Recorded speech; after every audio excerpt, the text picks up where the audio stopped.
বন্ধুসকল অতি নিশংসভাৱে নিজ পিতৃয়ে এই কাম কৰিছে। ঘটনাটা শুনিলে আপোনাৰ চকুলো ওলাই যাব, আপোনাৰ নম থিয় হৈ যাব। এজনী 11 মহীয়া নিজৰ সন্তানক লগত লৈ বাইকেদি বজাৰলৈ ওলাই গৈছিলে পত্নীৰ সৈতে। বন্ধুসকল অকমান দূৰ যোৱাৰ পিছতে যমুনা নদী পোৱা যায়। যমুনা নদীৰ দলঙৰ মাজমজিয়া ঠাইত গৈ বাইকখন ৰখোৱা হৈছে আৰু পত্নীক কৈছে যে এতে ৰখা, আমি ফটো উঠিম। ফটো উঠোৱাৰ চলেৰে পত্নীৰ কলাৰ পৰা নিজৰ সন্তানক কি কৰিছে, লৈ যমুনা নদীত পেলাই দিয়া হৈছে।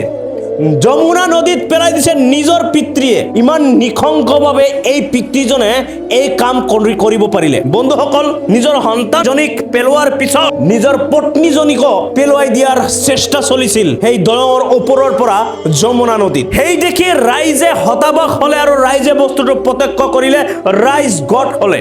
ৰাইজে গট হৈ ব্যক্তিজনক, সেই ইউপিৰ সেই লম্পটজনক কি কৰিছে, হাতে নাতে ধৰিছে আৰু লপা হপা দিছে ৰাইজে আৰু কৈছে, আপুনি এই কামটো কিয় কৰিলে, কিয় এই কাম কৰিব লাগে কৈ কেনে আৰক্ষীক খবৰ দিছে। আৰক্ষীয়ে সেই ব্যক্তিজনক গ্ৰেপ্তাৰ কৰিছে।